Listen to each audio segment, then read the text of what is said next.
Blog Talk Radio. Out at foggy midfield, muddy midfield. Although they've done a heck of a job getting the field ready, they just tossed the coin to start the proceeding. Silver back looking left, looking in. He's going to go long down the left side. There he is. And it is called 35, 30, 25, 20, 15, 10, 5. Touchdown, Jason Cruz. Coast to coast.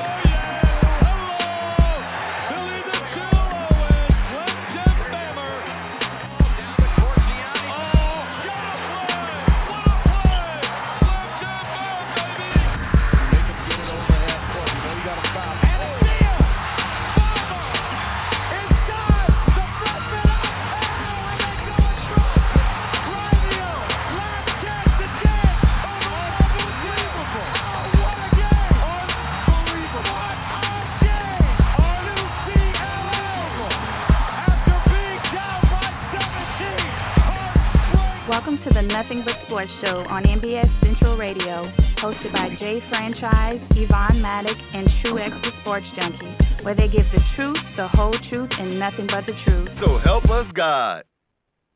What's good, baby? Welcome to Nothing But Sports Show on Nbs Central Radio. Of course, I'm your host, Truex the Sports Junkie. And, man, no NFL. We done with the NFL. But we got basketball. Woo-hoo. Of course, I got the homie Q in the building. What up, homie? Yeah, what's good, man? Yep, no more NFL. I mean, we'll be covering as free agency approaches. I think it's around the corner. And then we got the NFL draft coming up. So we'll be talking about football, but we got a lot of basketball to discuss moving forward. It's going to be a fun show tonight, though, man.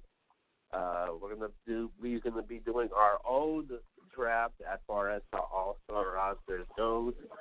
Talking a lot of basketball. We'll be talking about boxing, the Wilder and Fury rematch, and I'll recap UFC 247 this past weekend for you guys. But besides that, time to get this show on the road. Yes, sir. Let's get it popping. Anybody else on the line, Q? Not yet. People should be jumping on shortly, so as we wait, we'll continue on with the show. All right, let's get it popping then. All right, so let's start off with the NBA. This is the first time we finally kick off the NBA to start off the show, and our first topic is the trade deadline's over, man. Who are your winners and losers from the trade deadline from last week? Okay, so I'm going to say my biggest winner. And my biggest not say my biggest winner, my two biggest winners. And it's going to be surprising because it comes from a trade that was done for the two teams involved. And the best trade to me was the D'Angelo Russell for Andrew Wiggins trade. And I think both teams walk out winners. Okay, so why? Why would that be a winner for both of them? Okay, so let me say this. Andrew Wiggins, to me, fit long-term more with the Warriors than D'Angelo Russell does. Russell, good player, really good player, but I think he's a point guard. He guards more point guard, two guards. He's not going to guard your wings, your threes, your LeBrons of the world, your KDs of the world. Now, I'm not sitting there saying Andrew Wiggins is going to be able to stop LeBron James. By no means. Andrew Wiggins is not the best defender in the world. We understand that. But I look at Andrew Wiggins and I think to myself, he's a more athletic Harrison Barnes. So they had Harrison Barnes and they won a championship. They actually went 73-9 with Harrison Barnes over there, and they won a championship with Harrison Barnes. I think he could be a better version of Harrison Barnes. And you put that with Steph Curry and Klay Thompson, Draymond Green, you got something. He's definitely more athletic than Harrison Barnes. Harrison Barnes, I give the nod on defense, is a better defensive player. But in the open court, you got to make a decision. Are you going to stop Steph Curry or Klay Thompson, or you'll get dunked on by Andrew Wiggins? Wiggins is more than capable of dunking on somebody. And if he can be around those type of shooters and work on his offensive game shooting-wise, man, look out. We forget that Andrew Wiggins was the number one pick just a couple of years ago. So I like the pick. I like the pickup for the Warriors. I think it's a great pickup for the Warriors. A true guy that can play the three position, 2 and 3, and him and Klay Thompson can actually switch out on different people as far as defensively. So I love it for the Warriors, but I love it for the Minnesota Timberwolves. D'Angelo Russell, this is a awesome fit. Now you have a guy that can run the pick and roll with Karl Anthony Towns, can knock down the jump on a consistent basis. This guy fits better with Karl Anthony Towns and fits better with the system that Minnesota likes to run. I think they can, like I said, a lot of pick and roll they can run with. D'Angelo Russell and Karl Anthony Towns, those two guys can both, pull up and make a jump shot, but also get to the rim. I think when we look back at it, we're going to look back and say that was a wonderful trade for the Timberwolves. Plus, they seem like they want to play with each other. It seems like they was excited when that trade was made. So, for me, I feel like those two trades were big time for both teams, and I'm happy that both teams actually ended up with what they got. Now, my biggest loser real quick, I don't know what in the hell the Detroit Pistons were doing. I cannot believe what the Detroit Pistons got for Andre. First of all, you traded Andre Drummond. I thought they would. I heard rumbles that Andre Drummond would get traded, but you trade him for Brandon Knight? When's the last time Brandon Knight played in the game? Are you kidding me? I mean, that is terrible. I'm thinking to myself, surely somebody offered a better deal than that. There's no way. I mean, shoot, the Rockets, I mean, I know they traded Clint Capella, and some people will say that's bad for the Rockets.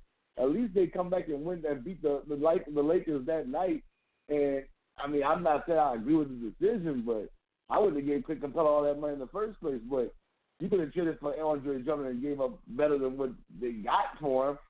I just don't know what in the hell the Detroit Pistons was thinking. Maybe they were just trying to say, you know what, we're starting over. We're clearing some cap space. We're just going to move forward without Andre Drummond. We don't see him long term. I get it, but you kept Derrick Rose. Come on, man. I don't know, bro. I just don't get it. So they still have Blake Griffin. Yeah, but Griffin's out for the year. So I mean, and Rose is not getting any younger. So I just don't see the logic behind keeping Derrick Rose, Blake Griffin being out, and you trade Andre Drummond. It just makes no sense to me. So for me, the Pistons by far the biggest losers.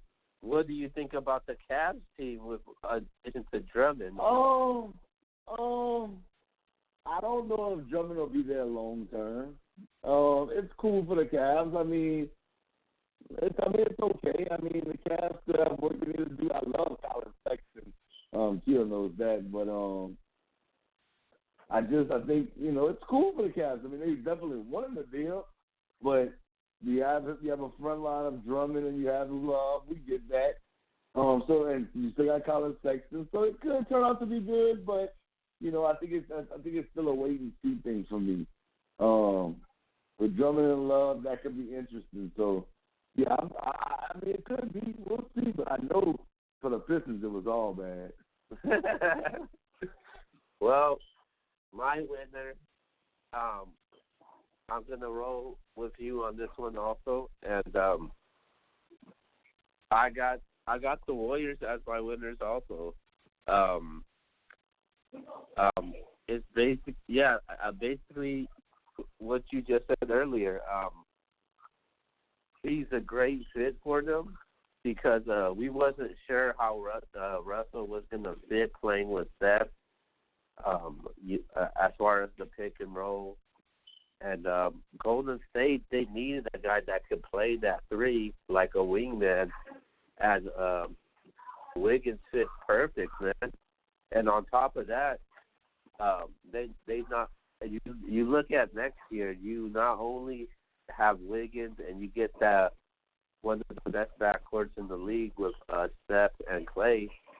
You still have Draymond there, and then in return also they get in the draft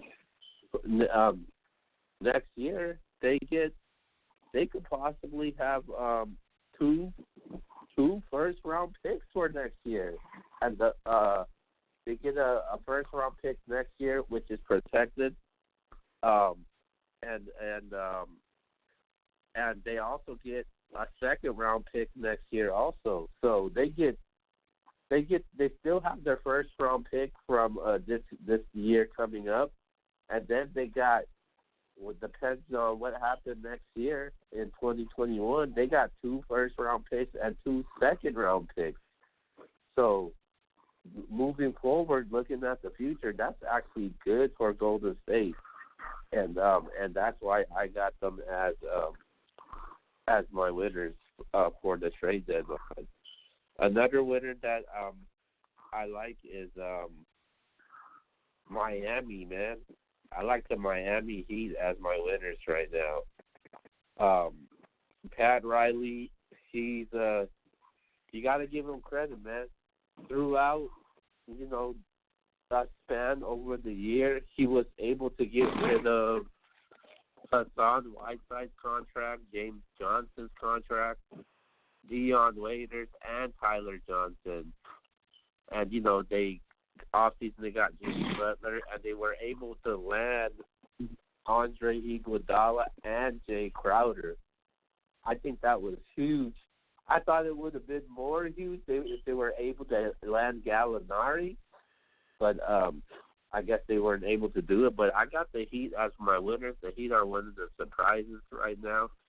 They got a lot of young talent there with guys like Duncan Robinson, Kendrick Nunn, Tyler Hero. So I like what the Heat are doing, man, and you got to give them a lot of credit from what they were able to do.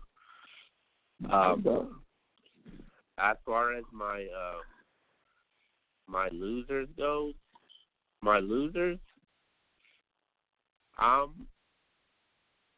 I got to go with the Los Angeles Lakers, man, are my losers. You saw what the Clippers were able to do, adding a guy like Morris. And the Lakers, they weren't able to do nothing. They tried to get Darren Collison, but he's going to stay retired. And I think there was a rumor that they were trying to trade Kuzma, which that didn't work out. And the Lakers end up not being able to execute no type of deal at all. And I'm pretty sure they're still at the mourn of the death of Kobe Bryant, which is hard to get over with right now. And but the Lakers, they weren't able to get anything done. And I think the Clippers got the upper hand, and it helps their roster. So I got the Lakers as my losers for the trade deadline. That's good. All right. Okay, before we go, is there any players that you were surprised that didn't get moved? Derrick Rose, for sure. Because I thought when they traded Drummond, they were going to definitely trade Rose. I thought Drew Holiday could be moved. I know that might come as a surprise for others, but if you live in Louisiana, Drew Holiday was somebody that you heard. I thought they were going to trade him before the season started, but they actually kept him. And I thought with the success of Brandon Ingram and Zion Williamson, I thought they would try to go in that direction and kind of get away from Drew Holiday and give Drew Holiday a chance to maybe go out at chip this year. And even with the recent play of Lonzo Ball, I just thought they would go in a different direction. But I think that's the two big ones. I would say Derrick Rose or Drew Holiday. Wow, who you got? A guy that I was surprised that didn't get moved was Kevin Love. I honestly thought he was going to get moved. He got the big contract that they need to get rid of. So that's a player that I honestly thought that was going to get moved and didn't get moved at all. And Derrick Rose also, I thought there was talk about him going to like a team to the Lakers, and they decided not to. Yeah. I was surprised that D'Angelo Russell got moved this early though, because I would think they would want to see the type of chemistry he had with Steph, or even at least wait during the draft. But I guess not, and they pulled the trigger. Yeah. You know the crazy thing is we're gonna remember D'Angelo Russell playing in Golden State. But what's crazy is he never got to play with Steph Curry or Klay Thompson. Yeah. That's crazy. Yep, you're right. All right, so so the All-Star game is around the corner, man. So, it's going to be really interesting. Always interesting with the skill challenge, 3-point challenge, slam dunk contest. The rookie versus the world, and obviously the All-Star game. So the All-Star rosters are officially out. Yes, sir. I sent everybody that was supposed to be a part of the show. Hopefully Yvonne comes on, and I sent you guys the roster of Team Giannis and Team LeBron. So, from what you see right now on paper, who has the better team, Team Giannis or Team LeBron? I actually think it's closer than what most people think. I do. Wow, really? I do think it's closer than what most people think. Of course, I'm gonna go with Team LeBron as the better team, but I don't think it's by like a landslide like most people believe. I think that the reason why I lean towards LeBron's team, because when you got a guy like Ben Simmons who's going to come off the bench and kind of play similar to what LeBron does, and then you have a Luka Doncic who can do so many multiple things, and then Kawhi Leonard can do a lot of multiple things. Jason Tatum can do a lot of multiple things. You have a lot of guys that can do a lot of multiple things, and then you have shooters like James Harden and Damian Lillard.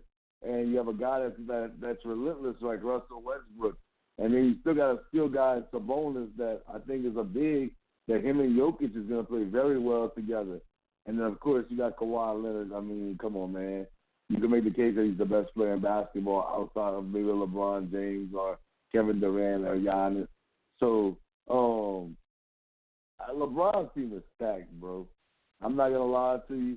I'm not sitting here saying that, Giannis doesn't have a fire team, but I do think Giannis got a fire team. When you think of a front court of Pascal Siakam, Joel Embiid, and Giannis Antetokounmpo, that is a nasty front court.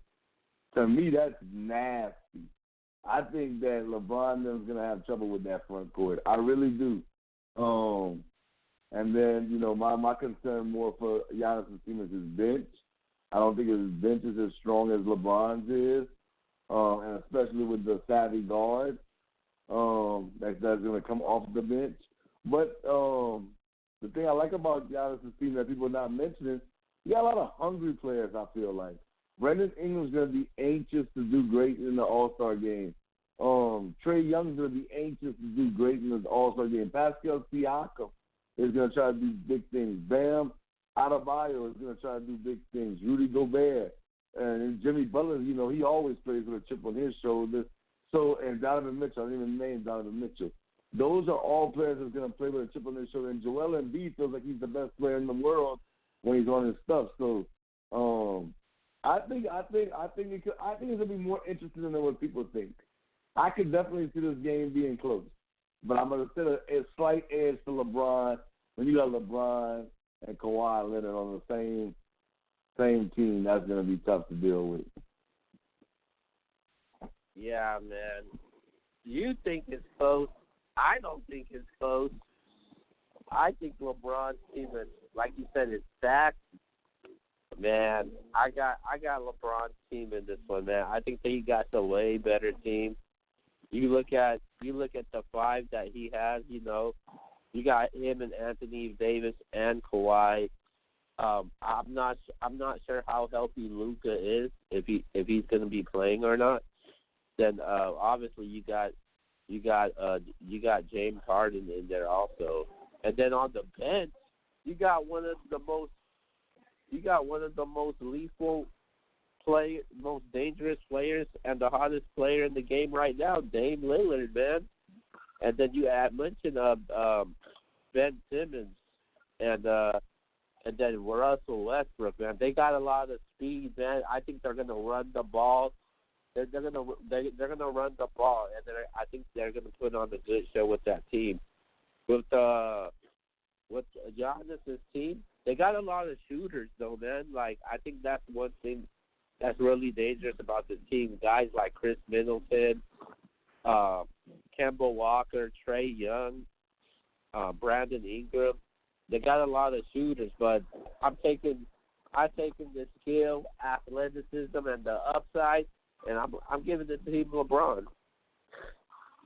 Okay. All right, so what we did last year, so it started last year because the NBA did their draft live. So we started last year with our own style of the draft. So we're going to do it once again, man. So we're going to have our own draft right now, man, on the Nbs Show for the second straight year. Okay. So true. I know your boy is LeBron. So you're gonna be Team LeBron, and I'm rolling with Team Giannis. So right now we're drafting the starters first, and you get the first overall selection, man. Who you got? I'm gonna write this down just to make sure I don't draft any of your players. So go ahead. Okay, if I'm LeBron James, I think he did the right thing. His teammate, his brother. I'm going with Anthony Davis number one, just because that's your brother. You got to take your brother number one. All right. So with my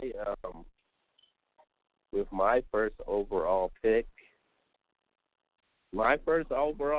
man, I don't know what Giannis was doing, but I'm going with Kawhi Leonard in this one. Wow.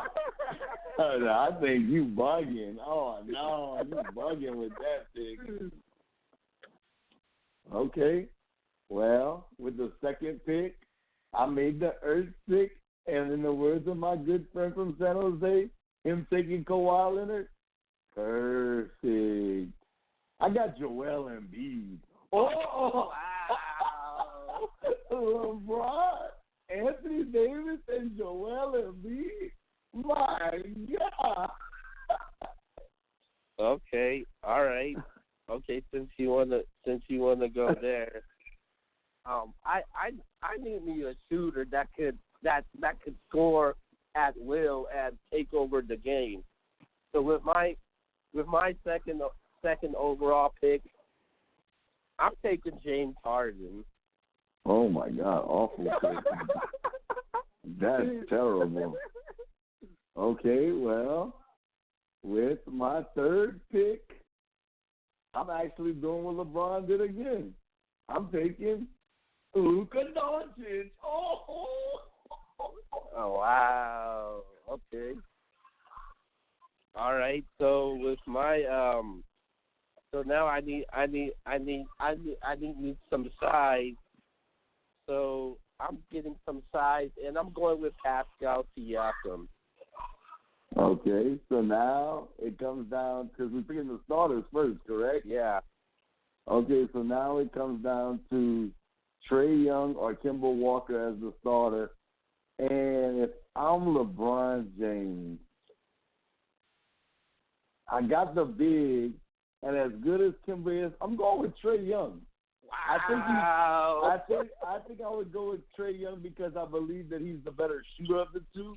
And with all the bigs that you have, if I have Joel Embiid, Anthony Davis, LeBron James, I need to space the court.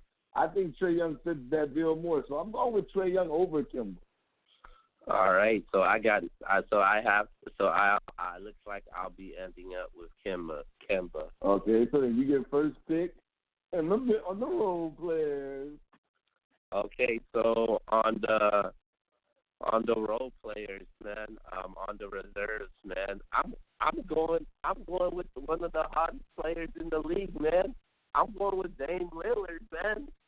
Now that I actually agree with you. I think that's where I think Giannis dropped the ball. I think he went with Middleton because that's his teammate, but I think he dropped the ball. But I want to still go a different direction than you. I feel like with LeBron, Doncic, and with the shooter Trae Young, I can go with another big, and I'm going with Jokic now. Oh. You took my guy, man. So now I got Jokic coming off the bench behind Embiid and Anthony Davis, and I still look good. I'm not worried about guards because I feel there's a lot of good guards left on the board. So I'm going with Jokic. All right. Okay. My next pick, I do need me a big man, and I'm going with I'm going with Bam Adebayo, man. Wow, youngster. Okay, I'm not mad at you. Okay, so then with my next pick, I just told you LeBron's gonna have to get some breaks in there. Who's the closest guy to him? I'm going with Ben Simmons. Yeah. Oh man, that was actually my next pick. I wouldn't think you were gonna go after him. Oh, my team is better than LeBron's real team. All right. Okay, with my next pick, I need me a wingman at the 3. So I'm gonna go with Jimmy Butler with my next pick. I figured you would do that because I don't want Jimmy Butler. I think he'd be a cancer on my team. But you know who I don't think would be a cancer? Is that young goon in Boston, Jason Tatum. Let's go. Okay, all right. All right, so with my next pick, I'm gonna need me a shooting guard, somebody that could shoot the ball and score at will. So the next guy I'm going after I'm going with Brandon Ingram. Wow, to me that was a weak pick. But being that I'm with you. This is gonna shock people. But the guy I'm gonna go with is the guy that I think is gonna actually play harder because on your team Giannis passes on him. I'm going Chris Middleton, another shooter, to spread the court out, and I think he plays even harder because Giannis is his teammate and didn't pick him yet. So I'm going Chris Middleton. Okay, so the next guy I'm going after, I need me a point guard. I need me one more point guard, and what better point guard you could get who could score at will, and that's Russell Westbrook. Perfect. Another guy that doesn't want to pass the ball. So I'm going to go with another guy. It's the All-Star weekend. This guy's entertaining. The kids love him. And I think with the team that I'm building right now, I'm taking Donovan Mitchell, the Spider. Wow. Okay. All right. Okay. All right. My next guy that I'm going after, I'm kind of lacking in size a little bit, so I'm gonna draft Rudy Gobert for my next pick. Okay, so then that leaves 3 players left. And surprisingly, I'm not going with Kyle Lowry or Chris Paul. I'm taking some more size to trump you on the other end. I'm taking that stud from Indiana that I called Domantas Sabonis. Oh, I was actually thinking you were going to draft one of those guards. No, I don't need him. I got Dante. I got Trey Young. I got Ben Simmons. I got LeBron James. I don't need those guards. In my mind, I was like, okay, I'm pretty sure he's going to go after a guard, but I guess. Oh, no, buddy. All right. You get the last two. The last one, I get the one that you get left over. All right. The guy that I'm going after, Mr. Fundamental. He's gonna distribute the ball, and I'm gonna go with Chris Paul back in the All-Star game. And I'm cool with taking Kyle Lowry, another good shooter, somebody that I feel that plays with a chip on his shoulder. So I'm going with Lowry. I think that's gonna be nice. Him going against Pascal. Okay, now that we drafted our team, man, how confident are you with the team that you have right now? Oh, I'm real confident. I think you in hella trouble. No, I like my team. Oh, hell no. Your front court, my God, they in trouble. LeBron, Anthony Davis, and Nbs with Jokic off the bench. Oh man, you in trouble, bro. So now that we have our team drafted, so what we're gonna do after the show ends, we're actually gonna post our teams that we drafted, and we'll see what the viewers think on social media. So the teams that we draft will be on the Instagram Nbs page and on Facebook. So give us your thoughts. No doubt. All right. So yeah, that was pretty fun and interesting. So all right, man. So let's go to our I think this is going to be our last topic for basketball, and we're going to talk about Damian Lillard, man, a guy that's on a killing spree right now and one of the hottest players in the game right now. So Damian Lillard, off of what he's doing right now, man, is he the front runner MVP as of right now? No, I'm not gonna lie to you. And Keo can tell y'all when Damian Lillard actually came out and he was in the draft with Anthony Davis, I said, man, I would take Anthony Davis 1, but Damian Lillard will win the Rookie of the Year. Because he's just so dynamic. But there's no way on earth he's the MVP. Yes, is Damian Lillard having a great year? Absolutely. Statistically, no argument here. You get no argument from me. But the MVP right now today is the guy that was the MVP last year, Giannis Antetokounmpo. He is. The Bucks are the best team in the NBA by far, by 5 games. About 5 games heading in to All-Star Weekend. I want you to think about that for a second. 5 games. Giannis is averaging 30.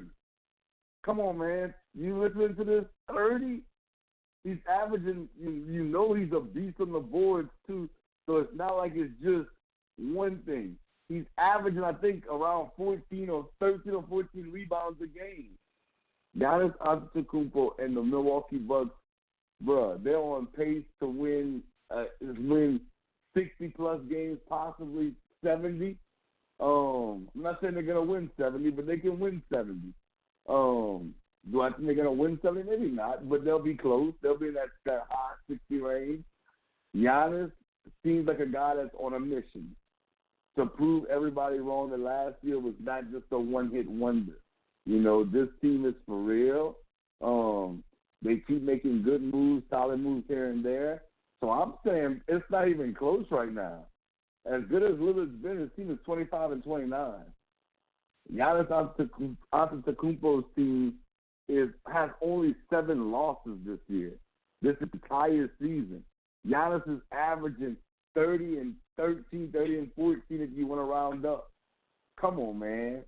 It is not even a question who's the MVP in my mind right now. It's Giannis Antetokounmpo.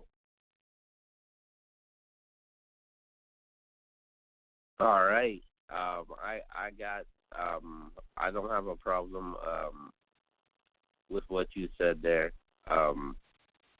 But I do not have Giannis as my front runner MVP right now. Oh my God! But no, going to the question, as far as is Damian Lillard, the front runner MVP? No, he's not. I think he deserves. So to be honest with you, some people don't think he deserves to be in the conversation, but I think he does, man. Yeah, he deserves to be in the conversation, but I think he's not even I'm with you. I don't think it's there's no way he's clear cut the favorite. There's no way on anybody's list. I think Dame Lillard, what he's doing is amazing right now, and he's putting up some ridiculous numbers, and I got to give him that. He'd be dropping 30s, 40s. He's on another level right now. But the thing is, though, his team is not winning. They have been winning, but they haven't been winning compared to the teams with the MVP candidates. And right now, they're not even in the top 8 in the Western Conference. I think they'll get into the playoffs, but as far as MVP, I don't have them as MVP as of right now. But I feel like the front runner MVP as of right now, in my opinion, I'm gonna go with LeBron, man. I think LeBron is gonna win the MVP. Hell nah, you bugging, nah. The LeBron, he's led the team in the Western Conference in the number 1 in standings. He's leading the NBA right now with assists with a career high, averaging 10.8. I think he's averaging around 25 points, 25-10.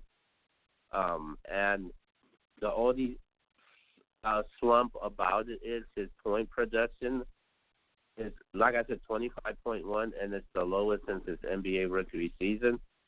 But that comes to the territory, playing with the superstar Anthony Davis, who's able to put up huge numbers also. So I like LeBron as an MVP candidate for mine over Giannis right now. Giannis, he's averaging more than 30, like you said. His rebounds and his numbers have been up compared to last year. Last year he was 27 and 12. This year he's 30 and 13. Giannis' 3-point numbers has been up. I think 5% up compared to last season.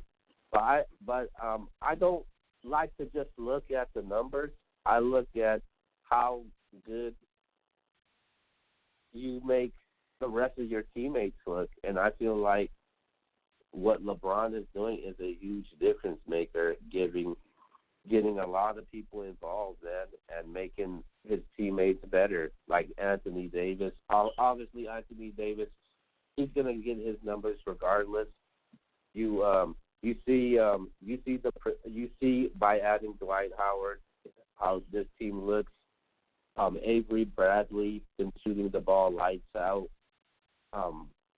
I just like LeBron as my front runner MVP as of right now.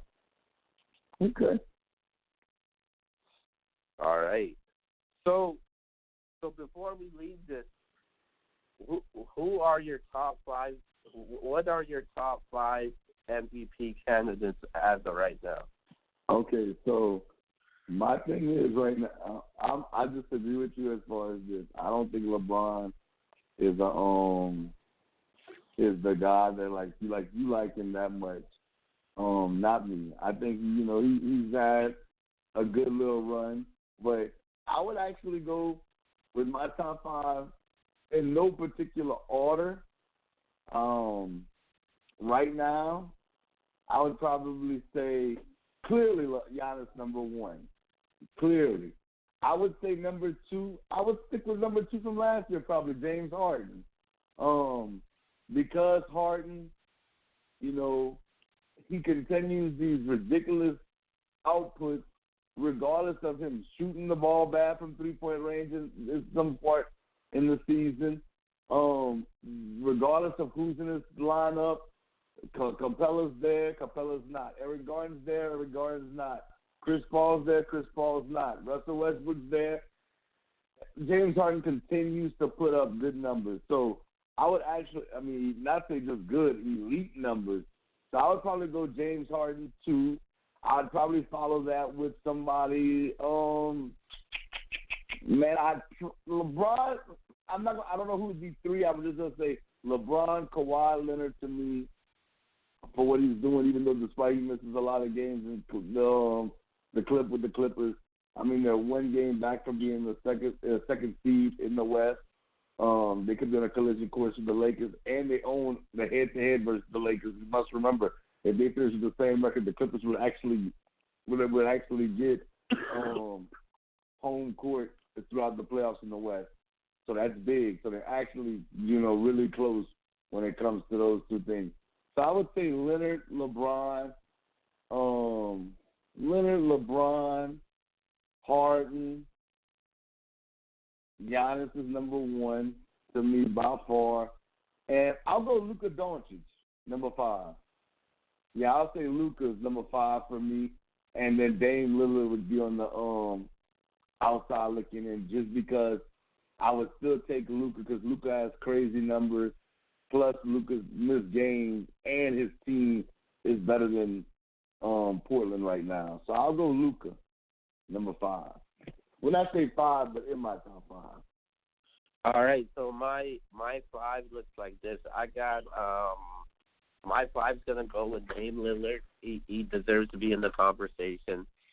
Number 4, I'm gonna go with Kawhi. He's getting his numbers no matter what.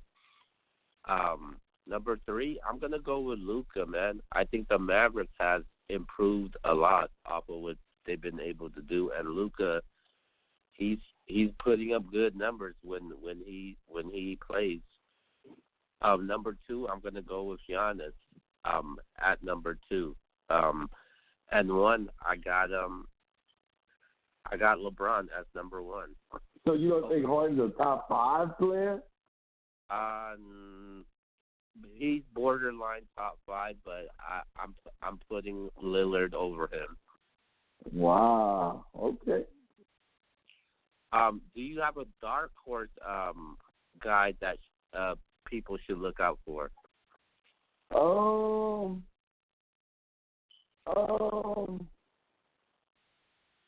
Who I think could win? I'm not gonna say. Obviously, I think one of those 5 that we're saying, including Damian Lillard, could win the they go on a crazy hot streak next half of the season. But if I have to say a dark horse, I would probably say Pascal Siakam. If they can get crazy hot and come back and take the number 1 seed from the Bucks, which I don't think is going to happen, but if it does, then I think that would be worthy.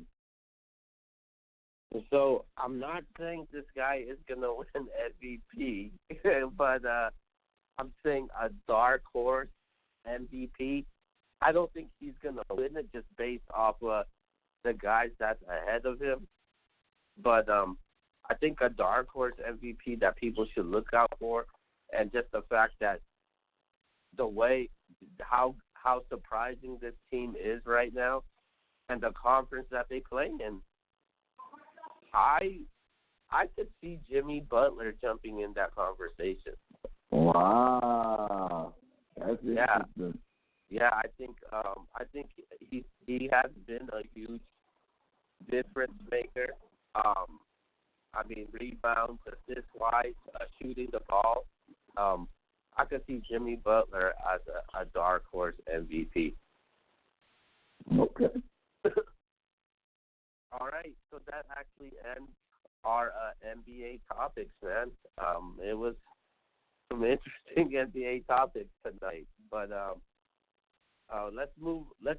So we got one football topic to talk about, actually. So this was just announced today, actually. I think it was yesterday. The Chargers have agreed to, and Phillip Rivers has agreed to part ways with each other. So Phillip Rivers will be testing the free agency.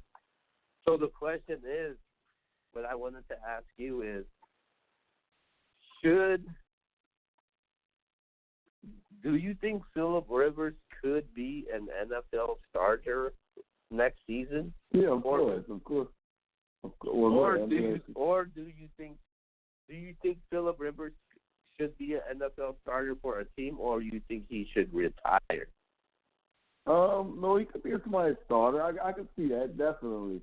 But I do think that the Chargers made the right decision. I think the Chargers need to get away from Phillip Rivers. He gave him some good years, but they never seemed quite to get over that hump. Phillip Rivers, like I said, he's been really good, but always left a lot to be desired still, even with those good years. Them was good years. He had Antonio Gates, he had LaDainian Tomlinson.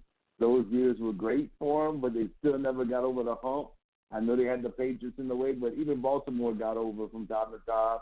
So did Indy, so did Denver, so did Pittsburgh. So he's had his shot.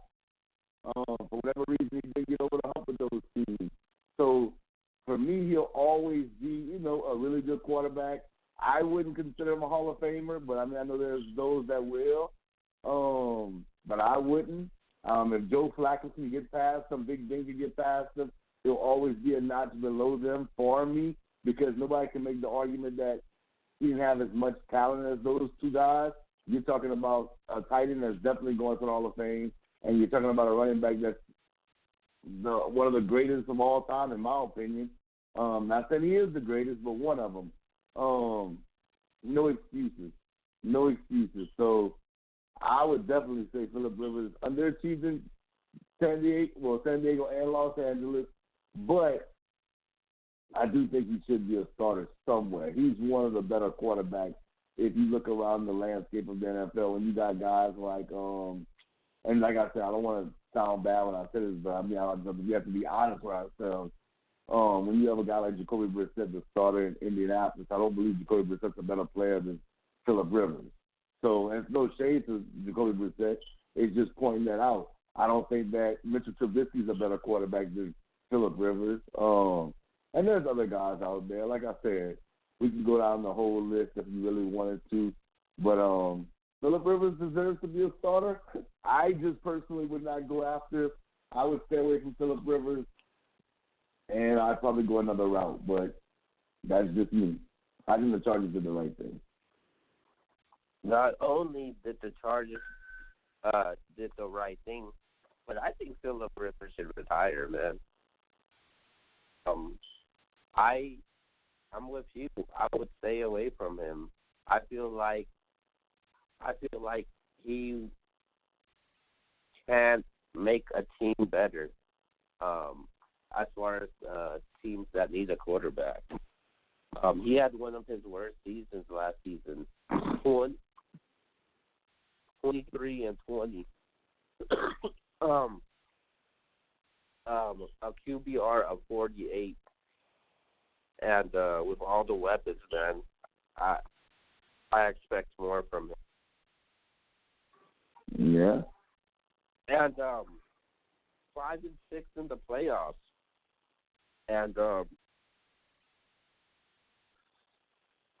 you just look at I think he's just a stat stuffer. I can see it, both. I can definitely see it.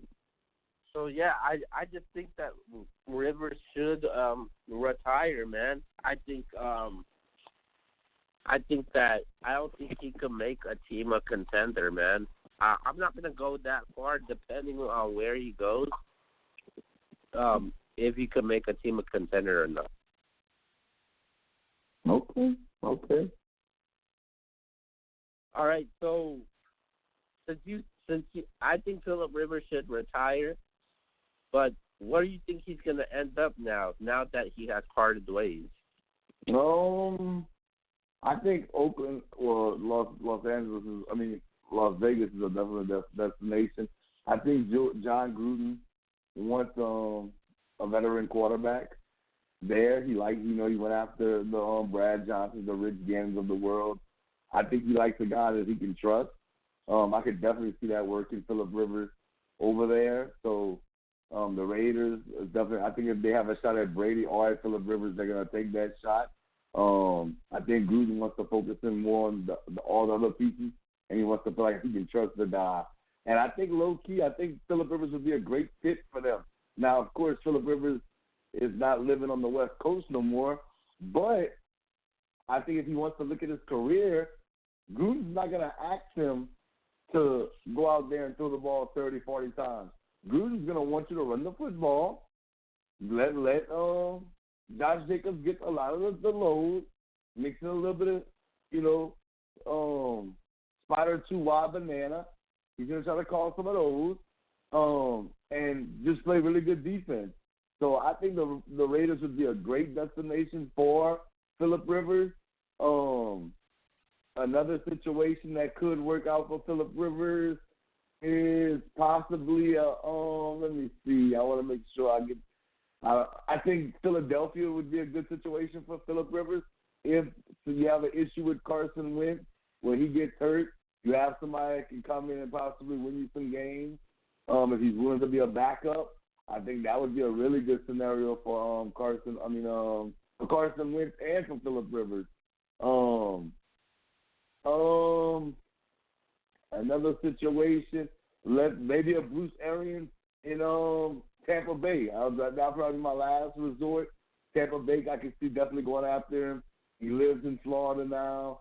Bruce Arians, he turned Kurt Warner back into Kurt Warner after Kurt Warner fell off in New York, and then came down to the Arizona Cardinals and got to the Super Bowl. And I thought it had a very good chance of winning that Super Bowl until Santonio Holmes caught that touchdown from Big Ben. So, yeah, I think that would be a really good scenario. I think any one of those scenarios, if he wants to be a starter at Tampa Bay or Las Vegas, but if he wants to be a good backup somewhere, I think Philadelphia would be an outstanding situation. I'm pretty sure he's not gonna retire, but a team that I think that would be a great fit for him. The Colts, Indianapolis. I mean, he got family priorities down there.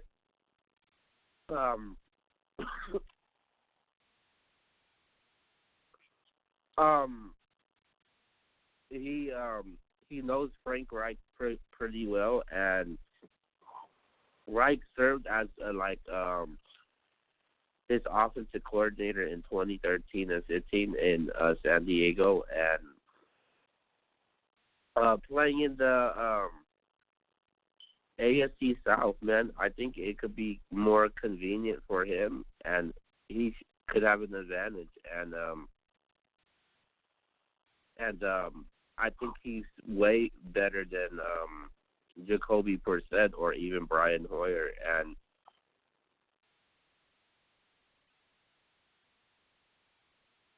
I'm sorry about that. And lining up with Marlon Mack, lining up with him, I think that would be huge for him, man. And compared to California, they play in a dome type of a stadium in great passing conditions. So I think that would be a great fit for him. Now, don't attack me when I say this. Another team that I think that could possibly be a destination? I'm gonna say the New Orleans Saints, man. Oh my God. Okay, now hear me out. Breeze, who backed up Rivers in San Diego, I'm pretty sure we all remember that a while back ago when their careers first started.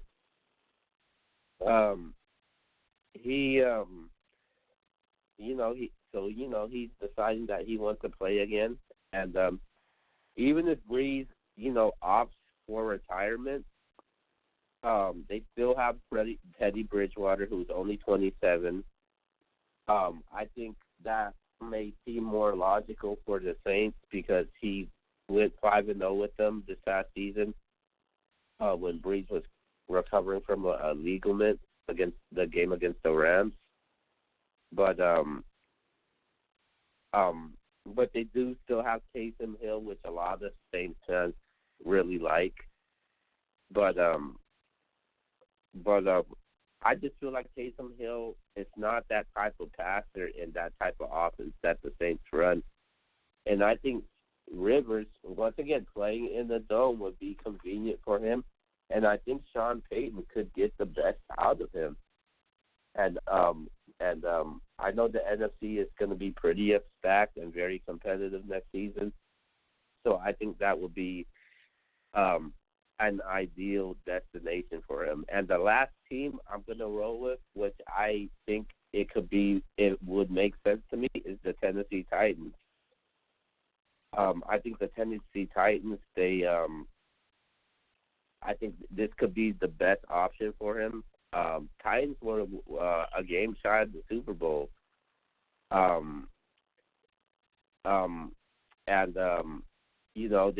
They're not sure what's going to happen with Tannehill. They still need to sign Derrick Henry, and I think Rivers could spread that ball around with these young wide receivers who like to catch, who's really good with yards after catch. Guys like A.J. Brown, Corey Davis, Adam Humphries, and Jonnu Smith. So I think those are the destinations for Phillip Rivers. Okay. All right, so that ends our football topic, and we're gonna go on to some boxing, man. We got boxing this weekend. We got the rematch. We got Deontay Wilder. We got Tyson Fury in the rematch. So, how much are you looking forward to this fight from a 1 through 10? Man, and I'm the boxing guy, but it's an interesting fight. I can't say that I'm like the super just all the way up for this one. But on a scale of 1 to 10, I would say I'm probably around an 8. A strong 8. I'm a big boxing fan, but for whatever reason, I feel like I guess that should be a good thing, but I don't know what to expect in this fight. I'm going to be honest, we're about to pick this fight, and I've been going back and forth of who I think is going to win this fight. And I think that normally, I'm excited for situations like this, but for whatever reason, I don't think the fight's going to live up to the hype. I don't think it's going to be as good as the first one. I don't think it's going to be as dramatic as the first one. We all know it ended in a draw. A lot of people felt like Tyson Fury should have won the fight. A lot of people felt like Deontay Wilder should have won the fight. So, I guess it was a good, not a split decision, but a good draw in a lot of people's mind because people thought, what they thought. They thought that rounds 1 through 12, and when it comes to outboxing, they felt like Fury won. But if you watch a fight and the way that he fell, the 2 times he fell, especially the second time, you would probably never say that Fury won that fight. So it was tough, but nonetheless, I guess I should be a little bit more excited, but I'm not. I'll say a strong 8 kill. Okay. As far as this fight goes, I'm gonna go with a 9.5, man. I haven't seen this. It's been quite some time we've seen, as far as boxing wise, a rematch with this type of magnitude, man. So yeah, man, I'm definitely looking forward to this fight, and I'm actually excited about this fight, man. Because you look at boxing, they don't. It's pretty rare, in the blue moon throughout the year when you see some good fights that fans gonna be talking about.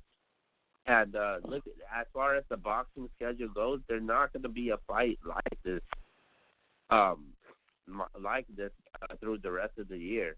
I'm looking at the boxing schedule right now. I mean, the next interesting fight, in my opinion, it's actually going to be later this month. Mikey Garcia comes back after losing. He fights Jesse Vargas, but I think this is going to be one of the top fights of the year. Just by what happened in the first fight. So Wilder and Tyson Fury, man, I'm giving this a 9.5. Okay. All right, so this is what we're gonna do. So we're gonna do keys to victory for the fight. So what are the keys of victory for? We'll start with Tyson. We'll start with Tyson Fury first. What are the keys to victory for him having to win this fight? Box. That's the best way I can tell you. I know some people might say, well, hey, you tripping with that. Box, and don't get – I don't even think Tyson Fury should go for the knockout. Beat him all 12 rounds, kind of like – I guess the best way I can describe it would be like Floyd Mayweather when he fought Marcus Maidana the second time. The first time it was close. But the second time, I mean, he pretty much dominated the fight from beginning to end. I felt like Maidana kept going for the knockout. And it really didn't, he really didn't get off like he got off in the first one. I think the first one kind of surprised him. But the second time around, Floyd Mayweather, just did what Floyd Mayweather likes to do, and that's box. And I think that's what Tyson Fury should steal from Mayweather in this fight. Just box him. Don't go for no knockout. Just keep your distance. Do what you did in the first fight. Outside of putting your hands down and kind of, I know he's going to showboat a little bit. That's what Tyson Fury is. But still be, aware of what's going on. Be aware of the hook, the right hook. Be aware of because, really he can hit you with either hand. He got that kind of power, but that right hook is devastating. So just be aware and just box. That's literally it for Tyson Fury. That is literally all I can say is keys to victory. Make it a long fight, all 12 rounds, box, and be aware of the overhand right and the hook, the right hook. And I think he'll be all right. As far as this fight goes,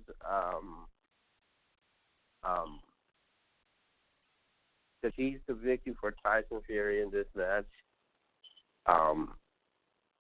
is it's going to be, like you said, basically just not try to knock him out and defense. Tyson Fury has good defense and avoid and make. And what Fury needs to do is he needs to make Deontay Wilder fight him. Make Wilder fight him, because I don't think as far as fighting him in an actual boxing match, if that does happen, I think the huge advantage goes to Tyson Fury. And once again, avoid Deontay Wilder's power punch, and and counter punching also. That's a huge key for Tyson Fury to win his boxing match.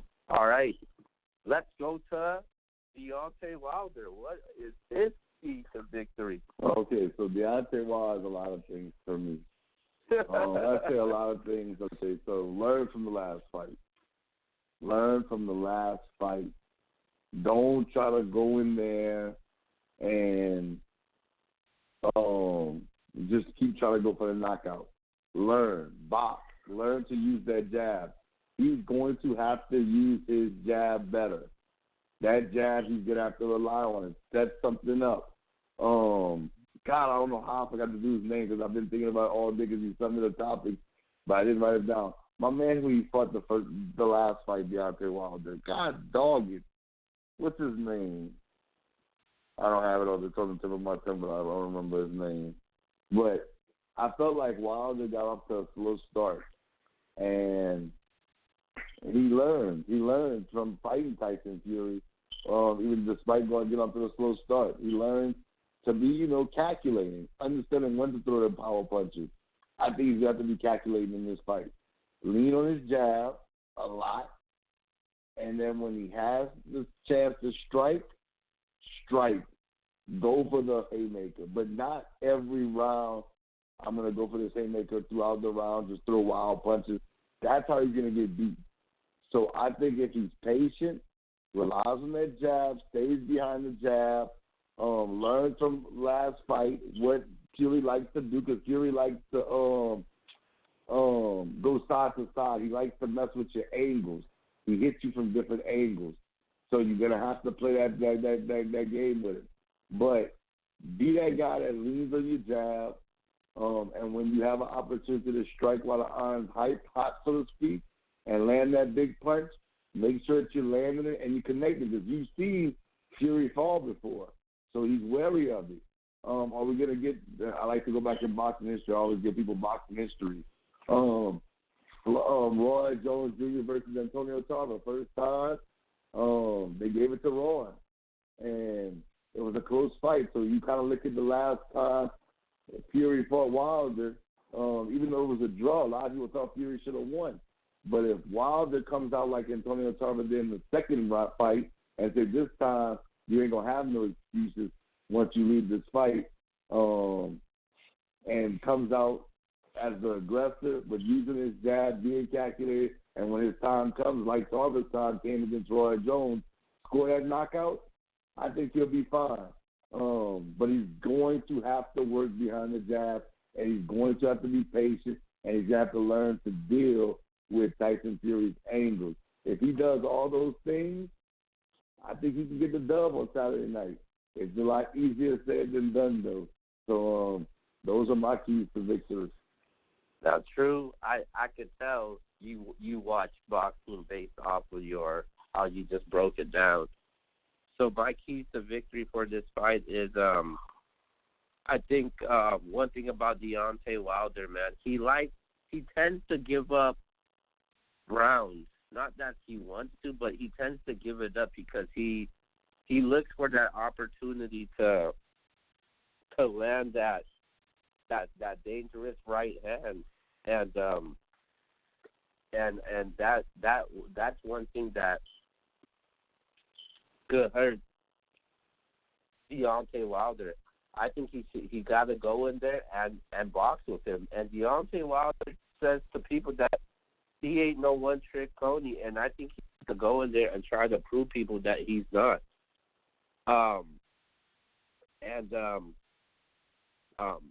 One of the first match went to a draw because it wasn't just the knockout. One thing Deontay Wilder was good at in that first match, and I think he should continue to do in this weekend's fight, is hit him with those stiff jabs. Because when he jabbed, it hurted Fury in the first matchup. So, Fury is always too cautious, and I don't think Wilder should match him blow for blow, because Wilder's shots tend to do more damage. So I think Wilder needs to stick to the game plan and not look for the knockout. And counter punching also is going to be huge for Deontay Wilder also. And use that jab, man. If he uses that jab and just sticks to the game plan, I think Deontay Wilder can be successful and I believe that he could win this fight. But if he's looking for that one knockout punch in this match, I think Wilder may lose this fight in points. So those are my keys to victory for Deontay Wilder. All right. Now it comes down to it. So Yvonne just let me know that he won't be able to make it, but he gave me his prediction for the fight, and he got Tyson Fury in the unanimous decision.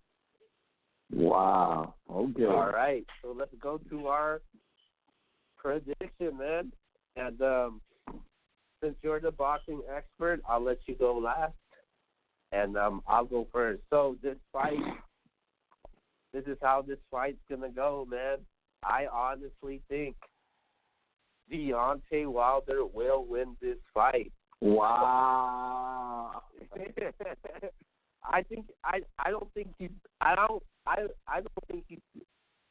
he's gonna knock him down one time, but I think Deontay Wilder is gonna go in there and show everybody that he's not a one-trick pony, and I think he's gonna outclass and outbox Tyson Fury in this match. Wow.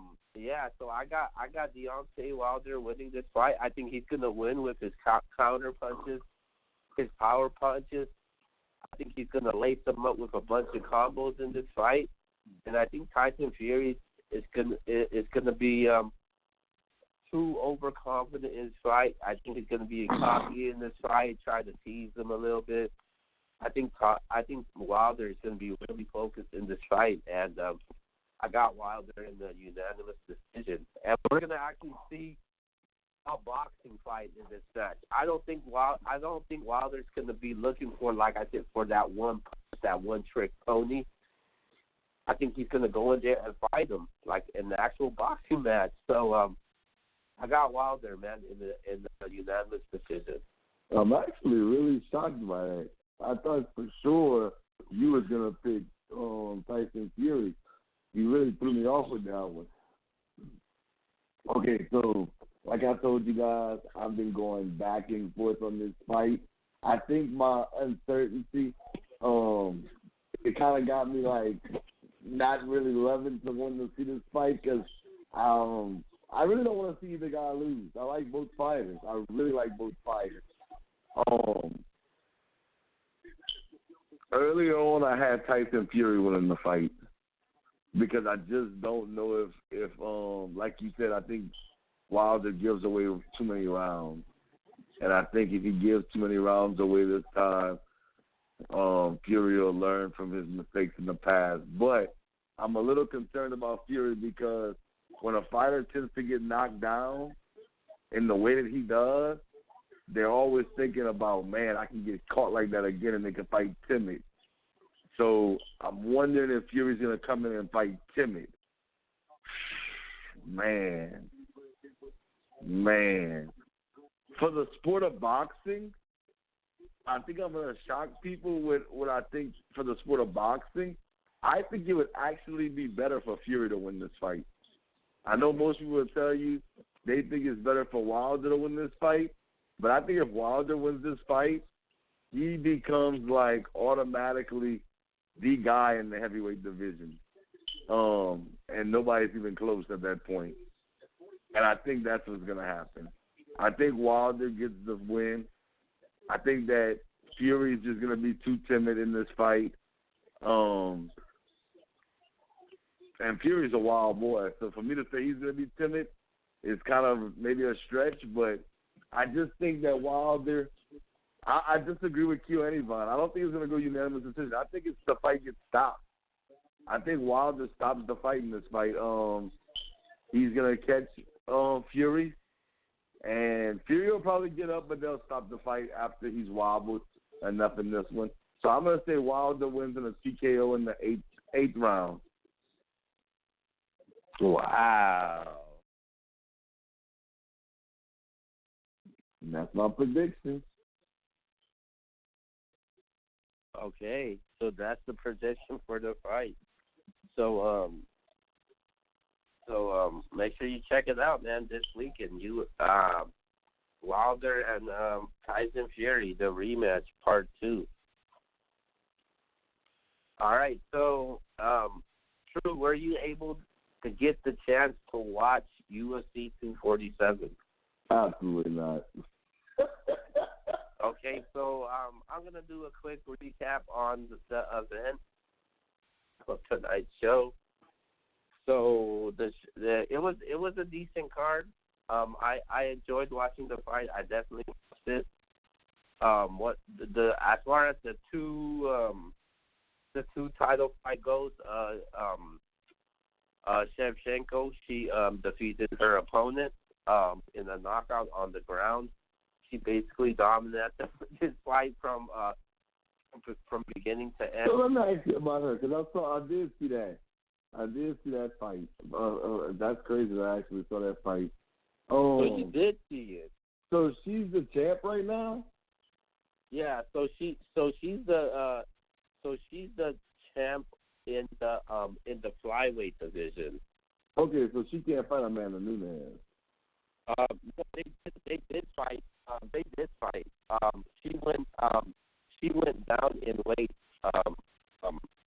after she fought Amanda Nunes. So Nunes beat her. Yeah, Nunes beat her in a split decision. That was actually one of the most controversial UFC matches from last year. Well, why would she go down instead of fighting Nunes again? Because everybody wants to see this fight because these two have been wiping out their division. Like the weight class is really different. They're only like 5 and 7 pounds apart from each other. Yeah, okay, I got that. Okay. Yeah, so Amanda Nunes is the bantamweight champion. Then Valentina Shevchenko, she's actually the flyweight champion. Their records are pretty close and identical. Like Shevchenko, I think she's 20-3. Amanda Nunes is 20-4. And that fight went to distance. They were supposed to fight. They were supposed to fight later in 2017, but for some reason the fight actually got canceled due to Amanda Nunes injuring herself. So okay. Yeah, so it was a knockout TKO.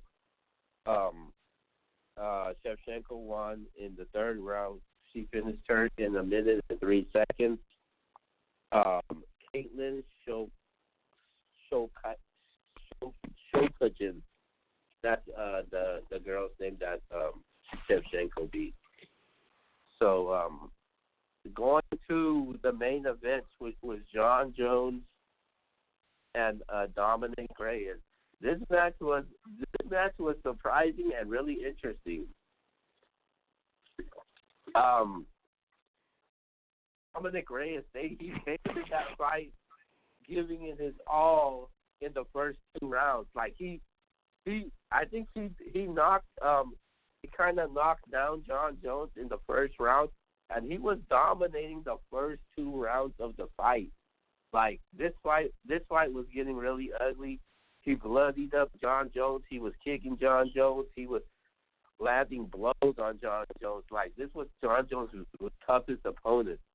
Going to the third round, I think the third round was probably the most debatable round. Like it could have went either way. A lot of people felt like Dominic Reyes took that round, but they gave it to John Jones. But in the 4th and 5th round, the championship rounds, John Jones, no debate at all. He took those 4 or 5 rounds. Even Dominic Reyes admitted that. and he just kept on pressing him, controlling him, kicking him, took him down a couple times, and landing combos on him. And John Jones dominated those last 2 rounds. So we go to the judge's decision.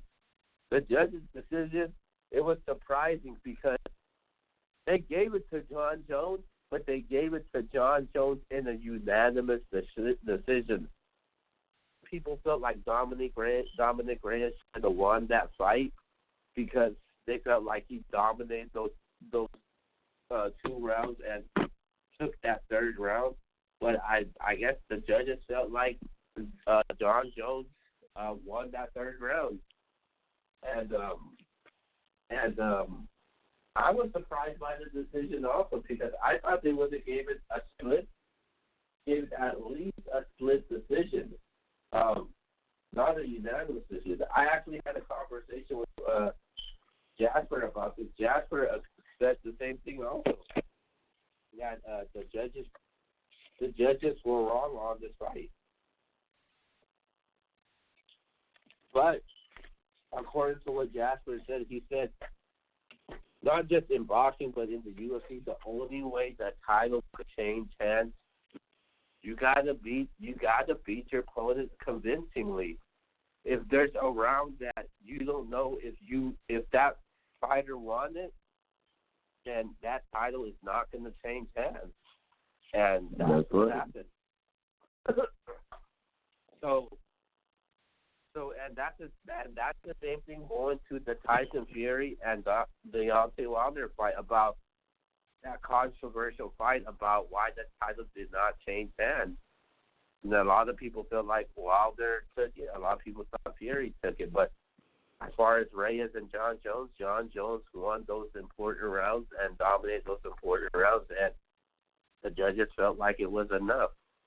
But it was interesting though, because a lot of people thought John Jones was gonna run through Dominic Reyes, and Reyes was really gassed in the last 2 rounds.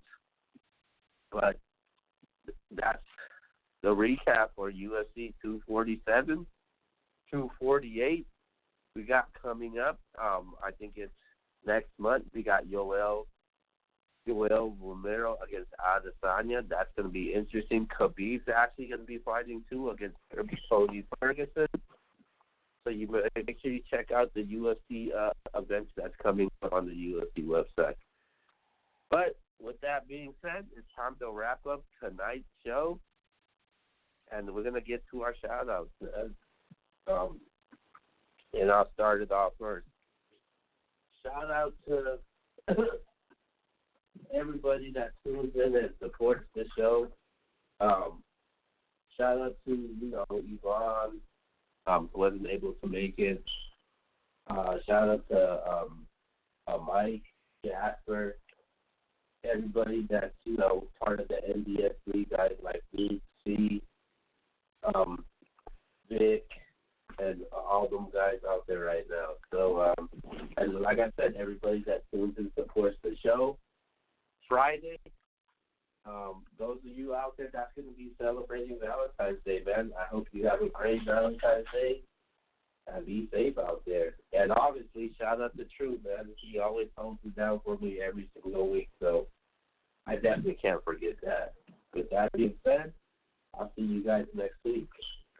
All good. Shout out to my dog, Theo, man. For anybody out there, man, I get my own.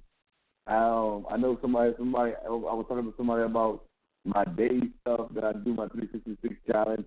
Shout out to my man, Theo, man. He does all my day stuff for me, and I do appreciate it. We got one special for the, ladies out there and everybody celebrating Valentine's Day. We got something real special for everybody.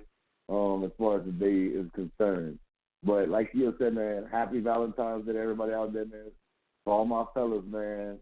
I'm married. Look, y'all take care and treat them women right on Valentine's Day, man. But most important, we celebrate Valentine's Day, and it's typically a day that we kind of like put together as love. We put the two and two, and everybody has. Halloween is like dress up scary type stuff. Thanksgiving, you want to be thankful. Christmas is, be good and these things and Jesus' birthday and a million different things. And, different holidays stand for different things. But Valentine's Day stands for love. And I know a lot of people think of, my significant other, my wife, my husband, my children. And, yes, all those things matter. But, man, love everyone, man. Love everyone.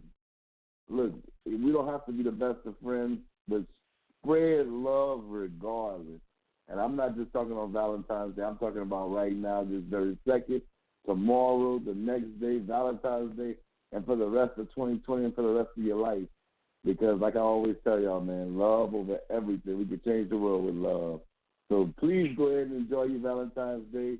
I have to give my little quick spiel. Of course, I'm going on Periscope tonight for my 366-day challenge. But I do appreciate everybody for tuning in tonight for the Nothing But Sports Show. With that being said, man, I am Trey the Sports Junkie. We out. Peace.